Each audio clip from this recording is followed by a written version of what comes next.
Hello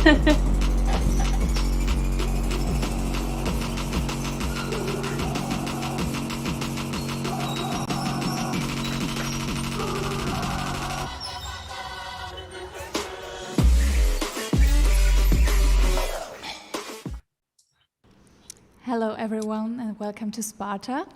Today's guest is Zadie Xa, and we are very happy to have her with us today because we already invited her last semester. Unfortunately, it didn't work out, so we are very, very happy that she's with us today. She's based in London, and we're looking forward to her talk. Yeah, as usual, after the talk we have the Q&A session to which you can all join. And I will post the link into the video description after the talk. Okay, so hi Zadie, thanks for being here. Thank you so much for inviting me and being so patient with kind of have all this postponed and timelines and dates, but we're here all together now, so thank you so much.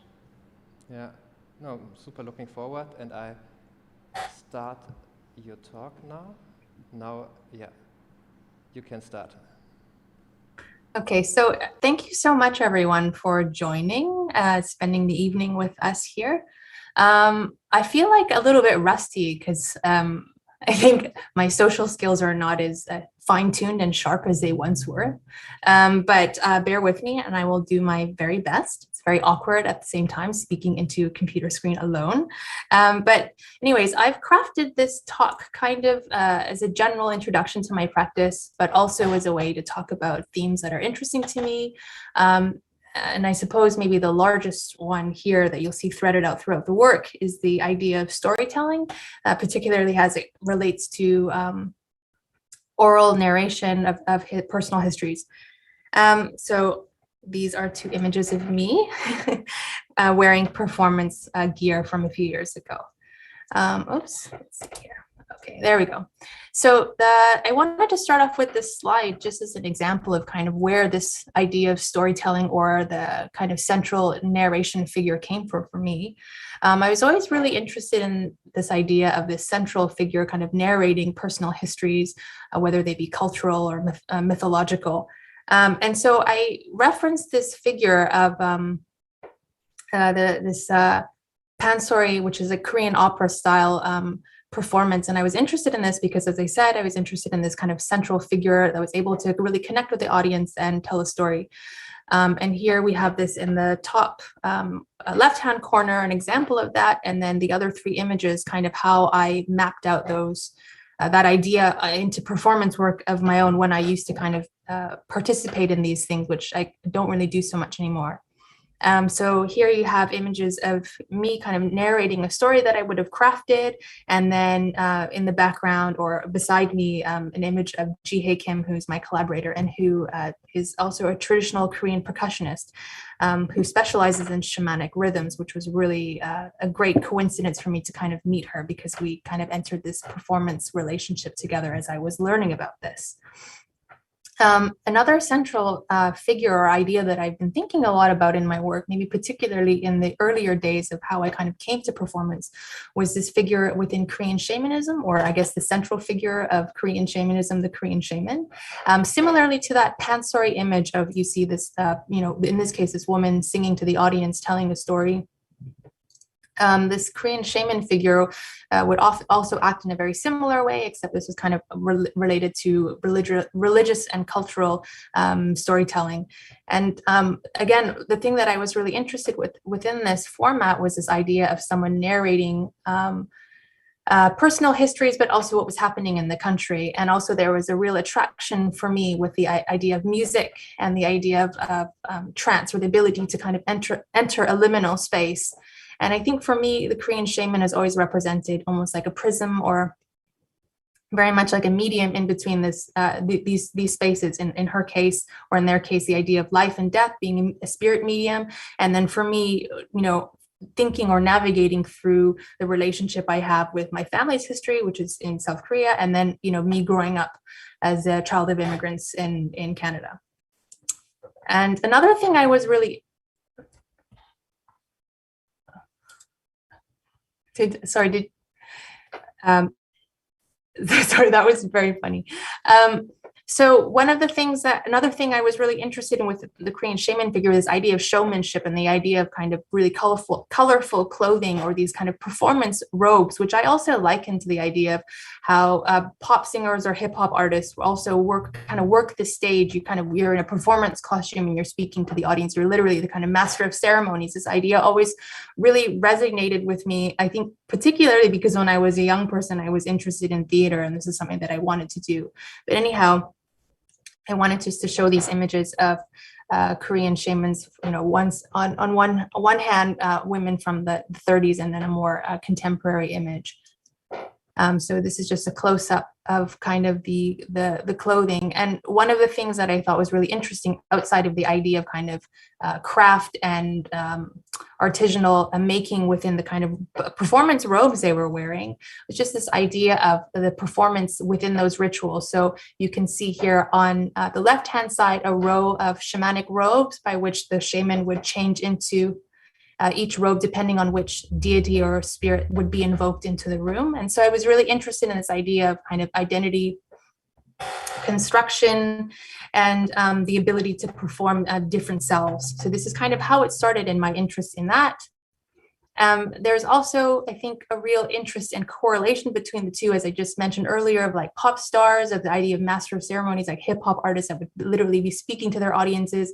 Within the case of, I suppose, all music, particularly folk music, is this idea of speaking about one's personal history or their past to an audience, right? So that's how I kind of shaped it. But I think a lot of it has to do with also a relevance to maybe nostalgia or things I thought were cool when I was younger. So on this left-hand side, I have this jacket, which I don't know if it was ever cool, but in my mind, when I was like 12 or 13, I thought these like leather jackets with all these these patches were very cool. And then, for me, they also related to the idea of collage and the idea of kind of showing one's identity or the affiliations you belong to. So I grew up in skateboard and snowboard culture on the West Coast of Canada. And I think one of the things I did as a teenager, I participated in the culture of kind of trying to show people what I was interested in, and by which you would kind of signal to other people, who perhaps your kind of cultural tribe would be, whether it was hip hop music or punk music. You stick stickers on your skateboard decks or on your snowboards, or likewise putting these different patches on your clothing. And then I just have some other references that were interesting to me, and I think related to how I was thinking. You can see this image of this long black coat, and this is from Raf Simon's collections from, I think, 2015, which also was a really I think kind of a big turning point for me with how I was looking at fashion and thinking about this idea of patchwork within a lot of hip hop clothing from the 90s. This is the kind of stuff that I was drawn to as a younger person, but also how one could think about the jacket as I guess like a blank canvas for kind of constructing, whether it was images or, again, trying to project to the world who you want to be. So outside of just the kind of particular images that one might kind of place onto their body in this framework, this idea of the jacket being almost like, on one hand, like a magical garment, like referencing for example, a cape. We often see superheroes wearing capes as a way to show off their powers or their identity as the kind of whatever superpowers they might yield. But also likewise in fashion, I always feel like the jacket is kind of the most essential piece in one's outfit. It really kind of shows the shell of what you want to be that day, whether it's going to be like a motorcycle jacket or a trench coat or a fur coat or whatever that might be. So I think these were kind of my first forays into making textile works. And one of the things, again, that I really wanted to reference was this idea of the kind of central storytelling figure, which for me at the time was the Korean shaman. So I think in many ways I was thinking about alter egos and thinking about myself. What would I wear if I was this kind of central shamanic figure? And so I created these kinds of, I suppose in my mind, maybe not necessarily contemporary, that's not the right word, but what I would craft for myself in order to kind of embody those storytelling powers, I suppose. Sorry about that. Here's some more images of earlier textile works from about 2015, I think. One of the things I think was really interesting for me is I actually studied painting, very traditional kind of conventional painting, oil on canvas kind of a thing, just on a stretcher board. And it was something that I was never able to really adapt my practice to, or maybe the way in which I wanted my work to flow into. And so I just started making textile works as a kind of a leap of faith, basically. And for some reason, I really connected with it. I think instead of kind of creating costumed persons within a landscaped image is what I was doing in university, but then actually being much more direct with the source of wanting to actually create those costumed persons within a real space. And so another thing I also was thinking about in the earlier days was this idea of like body painting or paintings in movement. Here's just some close-ups of this.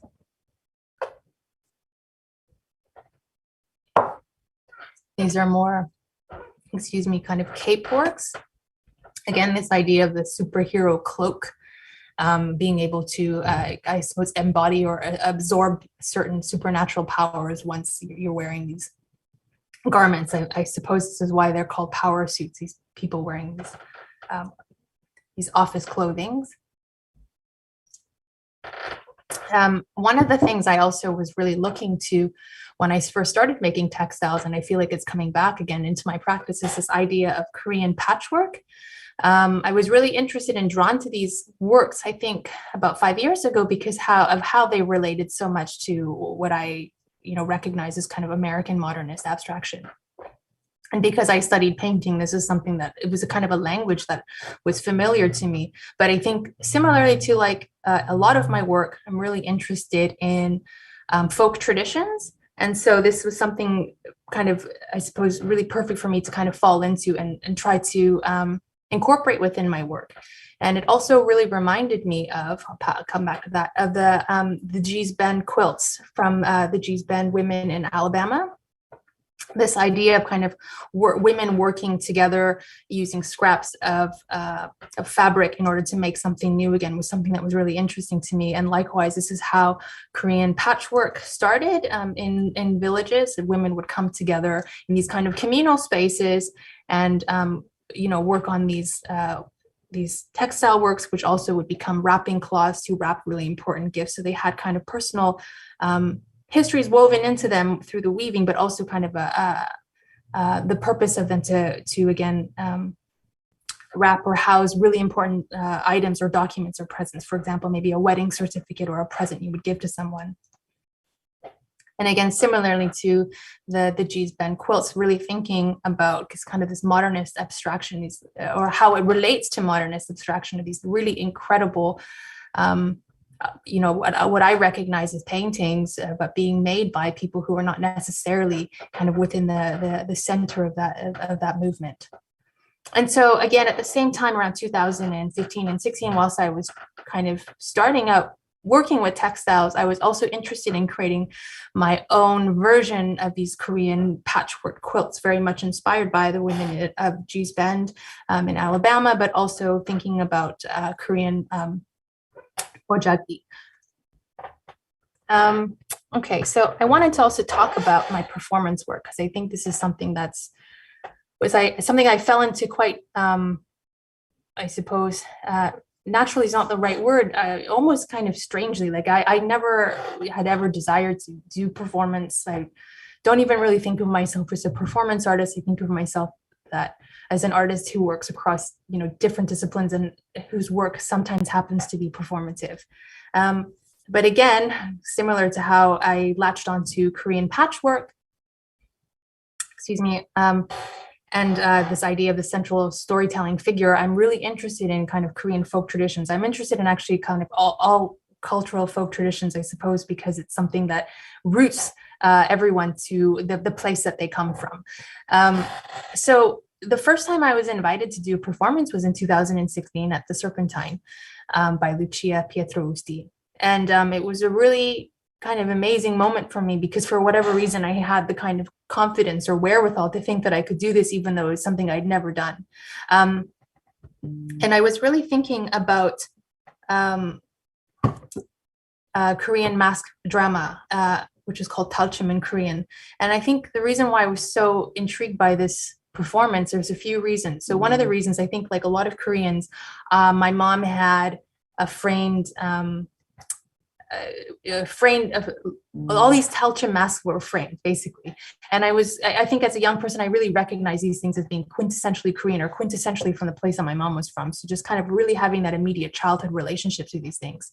But at the same time, learning about it, just understanding where it came from, it was basically a kind of amateur theater that was made by the proletariats of the village during Korean feudal times, where they were able to, in their days of respite, which were not very often, create these kind of makeshift performances for the village using non-professionally trained actors. So a lot of depending on each story and depending on the region, there would be different performances carried out, usually kind of satirizing the aristocracy or satirizing different characters within the village, for example, like the butcher or the Confucius monk, the bride, the shaman. And there was also this kind of relationship, this call and response relationship between the performers and the audience. So in many ways, the performance was contained by everyone in the village. There's no kind of hierarchy of like, this is the audience that needs to sit down and be quiet, and there's a performance that's going to be happening. And the stage was this kind of makeshift space that was created out in the village square. Of course, later on, like many things, it was adopted by the court, and then there was, there are other forms of Talchum which are much more, less of the people. And then let's see. I think here, what I wanted to do, because it's a precursor to one of my first performances, is to actually show a very small video clip from my trip to Korea from 2017. And so my mother and my uncle and my aunt went to one of these traditional performances in Andong. And there's just a really small clip that I wanted to show, and we can speak about it afterwards.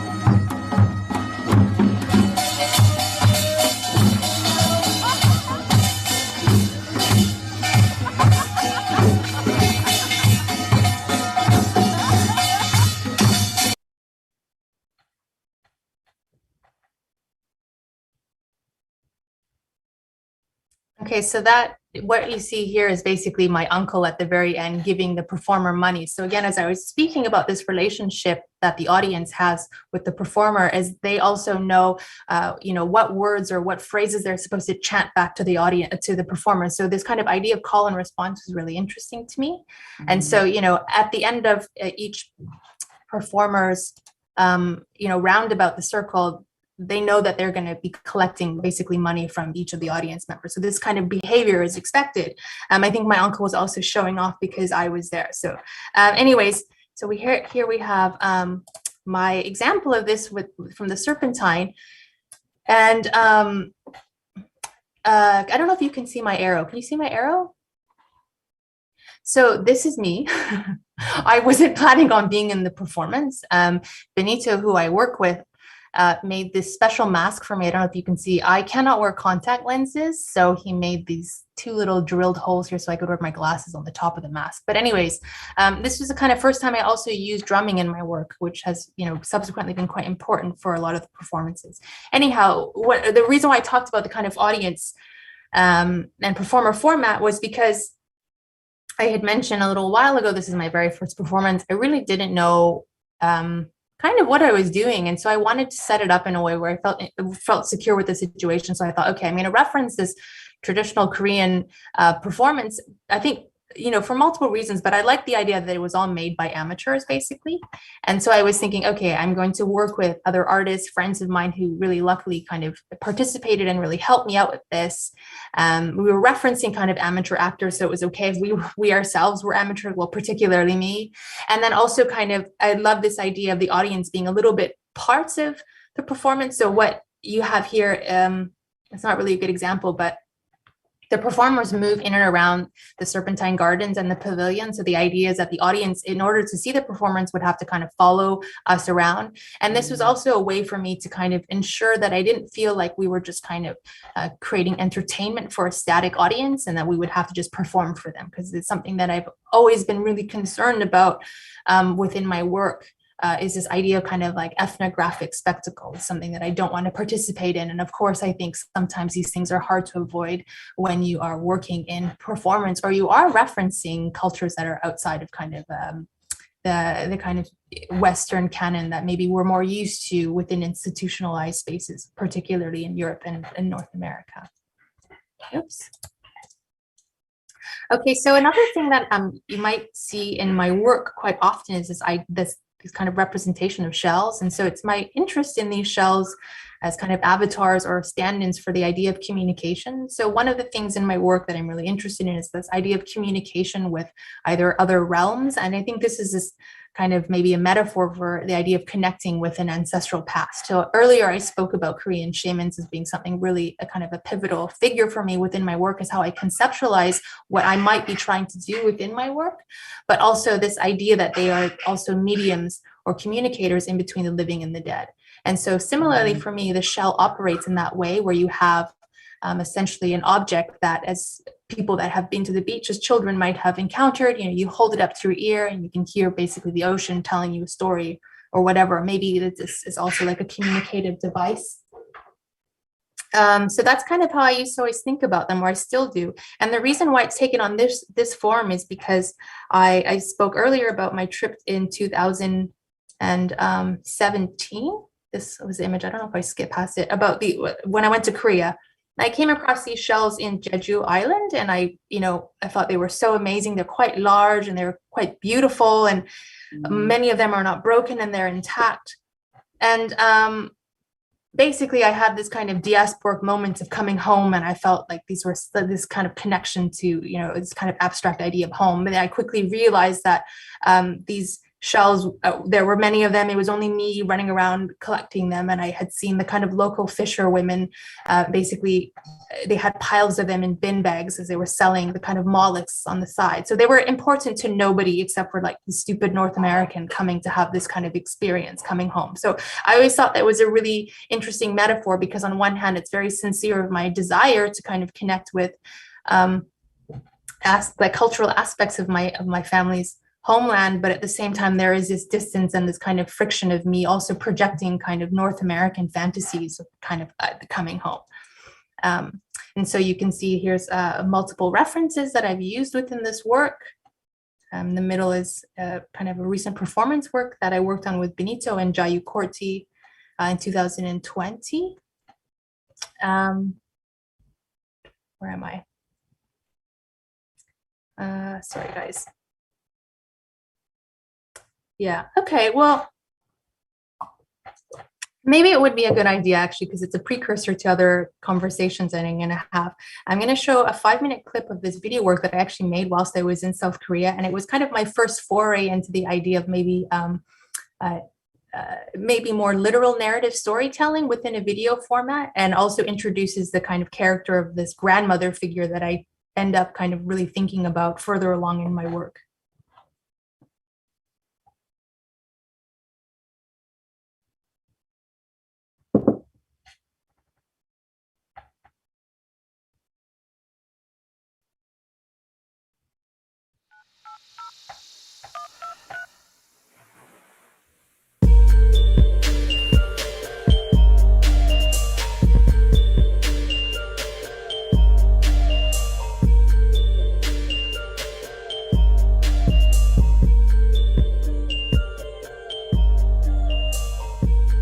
My grandmother, I knew her as Hanmi.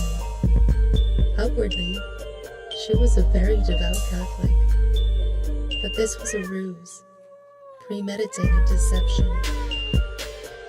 With me, she appeared small, olive-toned, covered in sunspots, and slightly hunched over. She had small, narrow eyes, one shaped in the form of an upturned half-moon. In her true form, she had 2 round eyes, 4 pairs of arms and was bilaterally symmetric. Halmini was a shapeshifter, a creature who transformed her body at will. Halmini was the lone survivor of the previous alien universe. I know this because Emily told me many years ago, when I was around 9, she shared with me her secrets.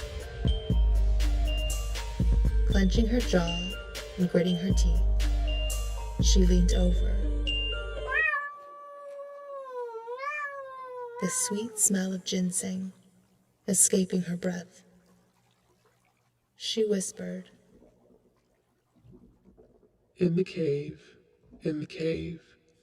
it was dark, damp, dark, and damp. Then final, another opening. Without warning, the world blew up in 10,000 atomic fireballs. The fireballs destroyed most of what was living on land, and the embers slowly rained down on what hadn't died. This ember rain sometimes trickled and sometimes showered, exposing everything to a uniformly dry, hot, and arid climate. Most plant life, after a few short months, died. Very few beings survived. The corpses of sea animals floated to the surface, lying scattered on the rocks, littering the shoreline and stinking of rotten flesh. Their bodies bruised with bloat from water retention and rigor mortis. Their fear-filled, bulging eyes repulsed and saddened me. To escape the great fire, I quickly mutated. I turned invisible, made myself clear, then reappeared in the visual, only to disappear again, morphing, moving, shifting form. I tried my best to shield my body, but the debris from the fireballs landed onto my belly and into my eyes. The hot ash scalded my skin, deep flesh, and intestines. I shrieked in pain and threw myself into the great pools of water below. Cool, instant relief spread over my burnt being. Traces of burnt flesh separated from my body and floated upward. In that moment, I decided to take the form of a cephalopod, knowing that this body would serve me well. I swam, propelled, and glided through the sea. And then, I saw a small aperture. Upon reaching this opening, I understood its diameter to be 5 inches. I gingerly placed my tentacles into the hole, one by one, until all 8 of my limbs had gone through. I slid the rest of my body between the rocks, slipping into the sea that sits below the land we now stand. It was there where your mother was born.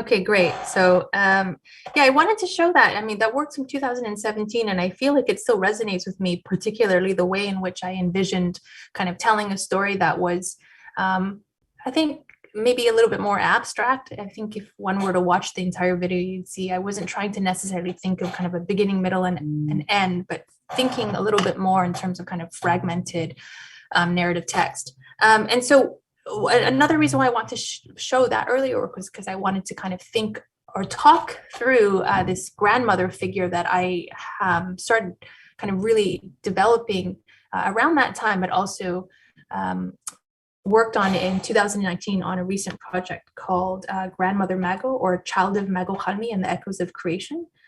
So that work was kind of centered around a performance that I did at the Venice Biennial in 2019, but also for a performance work for Art Night London, which is a performance festival here that turned into a static exhibition that toured to a few different places.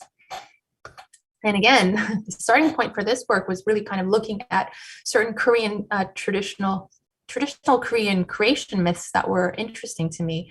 And this one that I had come across was of Grandmother Mago. So that's the English translation. The reason why I was really interested in this was, first my interest in this connection of having a relationship to an ancestral homeland, and by which, my axis has always been kind of skipping a generation, which is my mother's family's generation, kind of going to this kind of fictional idea of who her mother might have been. I think very similar to myth or maybe folk tales.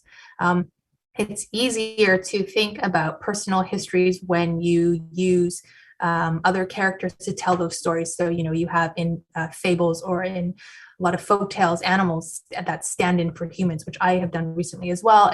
I think in order to give us a little bit of distance from kind of emotional sensitivity we might feel if we're talking about things that are a bit more personal. So the reason why I was really interested in Grandmother Mago as it relates to kind of the Korean myth was this idea of this kind of gigantic grandmother goddess. So I think a lot of times when we think of goddesses, we think of kind of youth and beauty. And so this idea of this elderly woman kind of constructing the land formations of what we now know as Korea through kind of the collection of mud, rocks, and her excrement and her urine, her piss, was something quite visceral, like a really visceral image for me, and something that I was really interested in. And also this idea of this grandmother, this kind of vessel of wisdom, I suppose it sounds very cliche, but the way I was thinking about it is kind of a central protagonist, and a story seemed really interesting to me, particularly in this case, because Grandmother Mago is actually a very, very old creation myth that was, I suppose, sidelined or forgotten for a very long period of time until kind of, I think, the 80s, when people stumbled upon it again. And then she became kind of almost a caricature or a figure of satire in a lot of children's fairy tales. And actually, I kind of came across some of the research of another Korean American scholar who wrote this incredible book. Forget what it's called now. It's just terrible. I'll Google it and find it and tell you later, because I think it's really interesting. And she talks about how this was actually kind of a suppression of women-led histories. So this is something that I thought was really interesting to investigate and kind of shed more light to, and also kind of pay homage to this figure. So you have on the right-hand side an image of one of my own works that I created. And then this frame with orcas that I'm going to come into really briefly in the next few slides. Again, this kind of orca pod or family of this orca family that consisted of all the persons that were involved in this project that really helped me get to the level of the curators that had invited me, the kind of different dancers and performers and artists that worked collaboratively with me on the project. And then you have this Grandmother Mago figure, how I imagined her in the central image. And actually my reference point for how this person looked like in my mind was actually all the kind of elderly women, either in South Korea, working class women picking up and collecting cans as a way of sustenance to support themselves, but also really familiar within areas of Chinatown in Vancouver, where I am from. So I wanted to kind of pay homage to these very industrious women who were really kind of scratching a place of existence within these spaces.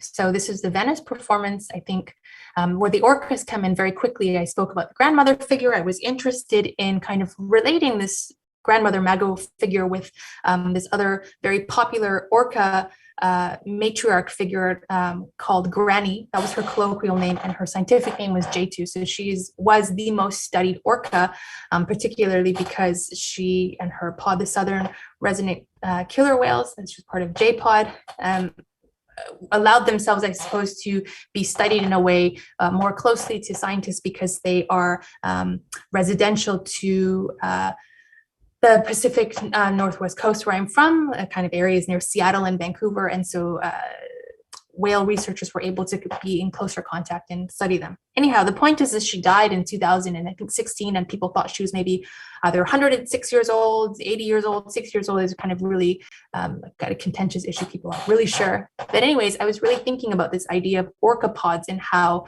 similarly to how I might be thinking about these grandmother figures, these vessels of wisdom, they also have a matrilineal a society where the kind of the female orcas are the ones who are providing the survival skills for their orcapods to exist. And Granny was the one who was basically the head matriarch of her family, and she was in charge of, teaching them how to hunt and survive and to basically live together. So I think for me at the time, I was particularly homesick, and I was really interested in kind of visually creating this kind of group of orcas just kind of walking in and around Venice. And again, this comes from previous work that I had done at Serpentine. So because I had that experience of doing a performance outside, I was able to kind of, superimpose that structure into the Giardini, which is where the performance was. And this is just some other iterations of the grandmother Mago figure that I had been working with. So this is a mask that Benito and I worked together on. Benito is my partner, my collaborator.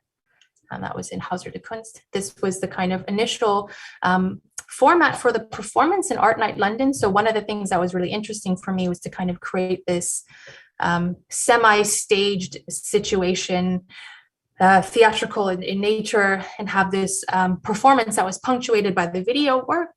And then you had performances right after. Similarly to how I spoke about how Talchim works very much with the call and response, the audience and the performers, that kind of relationship really blurs. I was still interested in doing that with this performance and having the stage again really be where the audience was sitting and having the performers immersed within that. This is just two of the iterations of the exhibitions as they were shown after the performance. See, I love this picture on the right-hand side of all these children kind of resting against this large soft sculpture that we made for the exhibition, watching the video piece. It's just an image of my studio.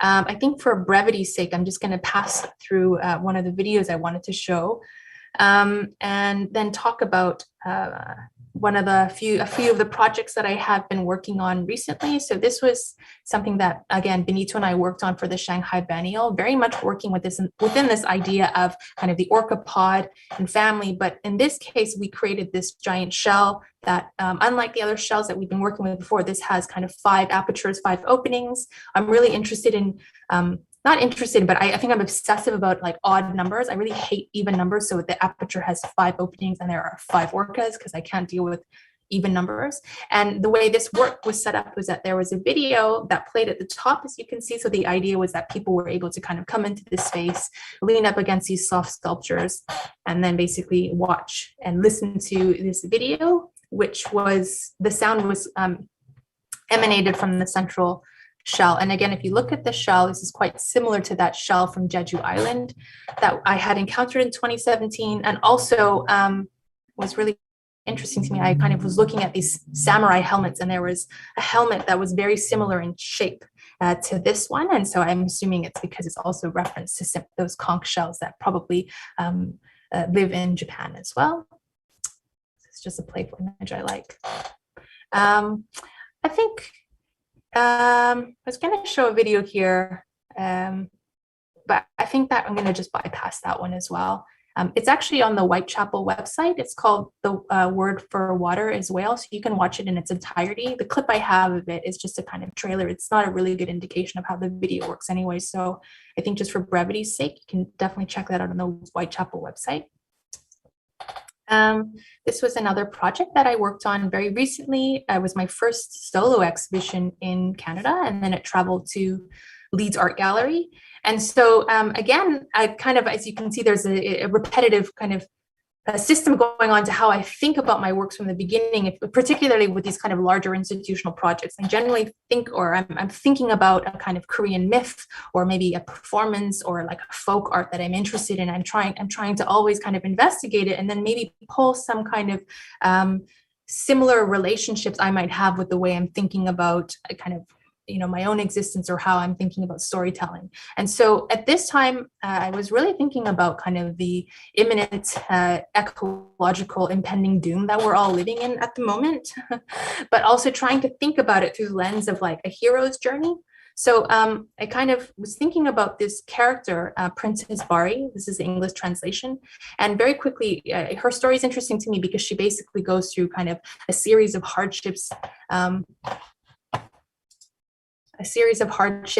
before she reaches her final journey, where she basically saves her dying parents.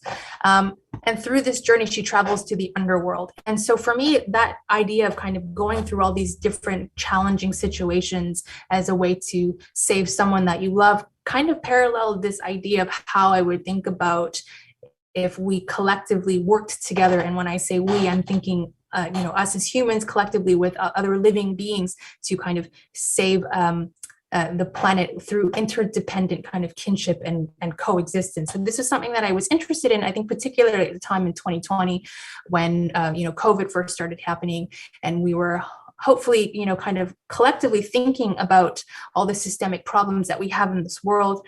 I think this is probably something that everyone was thinking about this moment. So it was something very hard for me to not try to then pull into the work. And so some of these images are inspirational images. This image on the very right-hand side, unfortunately, I don't know who the artist is, but I was interested because I think this tiny little figure here, this one here, is actually Princess Bari, and just this idea of her traveling through this ecosystem was really interesting to me. And so I kind of created what my interpretation of that image, using myself, not because it's me, but just because I'm cheap, I'm free, I'm able to just be in the picture, I use that.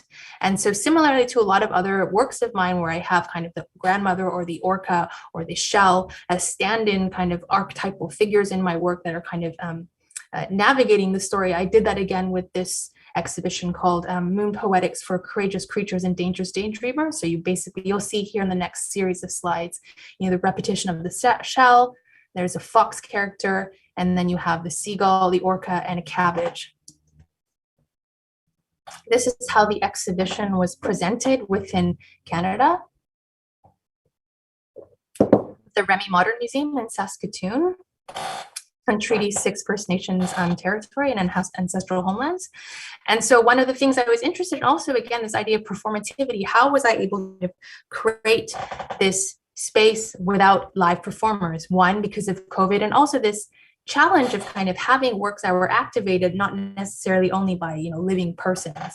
So the way I mitigated this was I created a soundtrack that was originally kind of, I workshopped with Somerset House Studios for a sound residency that I did with them also in 2020. And so what we ended up doing was we created this kind of 5-part narrative. So each of the costumes or the kind of sculptural figures were representative of each of those 5 kind of living beings that I had mentioned just a few minutes ago. And so they would be kind of narrating the story. And I wanted to put the Princess Bari figure, this kind of person who's going through this hero's journey, and put the audience in that position. So the central area right here is where the audience would sit, listen to the sound piece. And as each character was speaking, you would basically have the lights go down, and a certain colored light would highlight one of the sculptures, and that sculpture would be telling the audience the story from their perspective of different ecological hardships that they were facing. And so the idea is that Princess Bari has to go through, or Princess Bari or the audience has to go through a series of different encounters with these kind of animal figures to try to figure out how to possibly think of alternative ways of living, basically. So I'm just going to go through a series of images of how the kind of exhibition looked. This is kind of when all, in quotes, the house lights were up, because the run of the sound work, the light show was about, I think, 55 minutes. And then you'd have 10 minutes where the kind of show was in static mode where people could just come in and look at the works here. This is kind of what it looked like when the colored lights run. This is in Leeds Art Gallery in the UK, past that. So this is just kind of reference images of kind of how I was thinking about some of the characters. So cabbage, and the reason why I was thinking about the cabbage was I was thinking about this of kimchi, this kind of Korean superfood that Koreans are very proud of, and obviously everyone is very familiar with, well, not everyone, but people that are familiar with Korean cuisine know probably what kimchi is. It's supposed to be very good for your probiotic kind of needs in your gut. And so I was interested in this kind of superfood as being one of these characters. I just thought it was kind of funny to create this giant cabbage that was referencing this Korean national dish. And the shoes, I think I just thought it was necessary for a character to, if they were traveling, that they wear shoes. This makes no sense, but I just wanted to create these shoes. And I was referencing this idea of this this jade cabbage, which you can see it's in the Taiwan National Museum here. And we kind of created our own pair of shoes. And this is the shell figure again. And I wanted to show this slide because I didn't ended up showing a video of how this installation worked, to show kind of what it might have been like had you been sitting in there. So you can see there's this, the conch shell is speaking to the audience, and then you have here on the left-hand side just some text. So, you know, you're able to read along as well with the characters that are speaking. Just some closer images of the seagull costume. This is Benito working on the tiny seagull sculpture here. And then again, I was referencing a fox. So I just very quickly wanted to just speak about the fox and the seagull, because this is something that I'm still thinking about, and something that kind of kicked off a recent performance of ours at the National Gallery this past October. So one of the things that I've been thinking about most recently is the idea of the trickster figure, a figure that comes into many different forms of storytelling, that kind of presents itself when change and disruption needs to occur in order to kind of shake up the status quo. So this is something that, again, I'm really interested in, this idea of change and rebirth, and how we're able to kind of work towards possible new futures, alternative futures. I think this is kind of something that we're all really kind of living on the precipice of in our own lives. This is my own version of that. And lastly, I just wanted to talk again very quickly about how painting is related with a lot of these different stagings and kind of theatrical installation interventions. So this is a kind of a screened panel painting from 19th, 20th century in South Korea. And so outside of kind of just the visual theatrical background that I was interested in how these structures take on, I was particularly interested in kind of this symbology that goes on here. So similarly to how I'm working with different characters and how they're kind of stand-ins for certain ideas, this is kind of how these things often worked for folks in that period. So you have the turtle, which its back would represent the land, and its underbelly, people would understand it as being kind of representational of the supernatural or the underworld. Cranes represent kind of longevity of life, etc. So there's a way in which we're able to read these things. And this is something that I wanted to also kind of add into the show of Moon Poetics in the Leeds version of it. So this was something that we created for that. And then you can see how this fox figure has been kind of on my mind and repeating itself in kind of just certain kind of paintings and images that I'm making. So I made this image thinking about this performance that we did at the National Gallery, which was called Scorpion.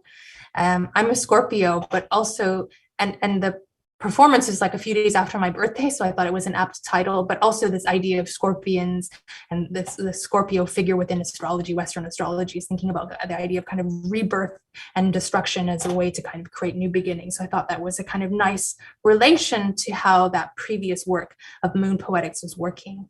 And so for here, I think similarly to the way I always work, I'm always thinking about these kind of theatrical interventions and how I can kind of blend in my interests of kind of, I suppose, like installation making and painting, but also with live performers. So here you have a central kind of 6-paneled work that basically houses the 2 performers that we worked with, Yumi Noseki and Jayu Korti, who I've worked with for all of my recent performances.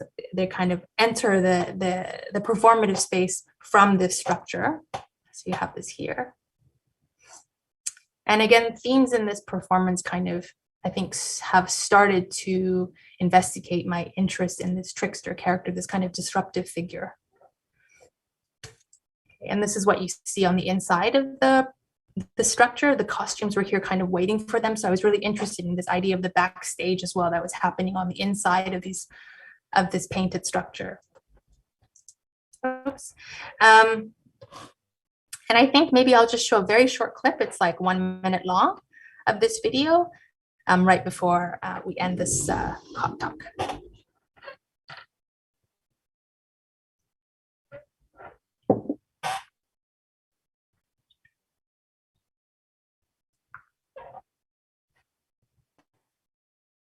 It's okay. We're going to show the Scorpion trailer video. Great.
Okay, so I think that this is pretty much the last portion of the talk. And I guess I just wanted to end really quickly just on this last slide, because I've been really thinking about storytelling, again, how I'm able to do that within my textile practice, which is in many ways, I think, kind of indicative of how I think about performance and painting, but at the same time thinking about what can be static and what can be activated. So this is kind of my very recent work that I've made that will be in an exhibition that kind of opens up, I think, the next few weeks.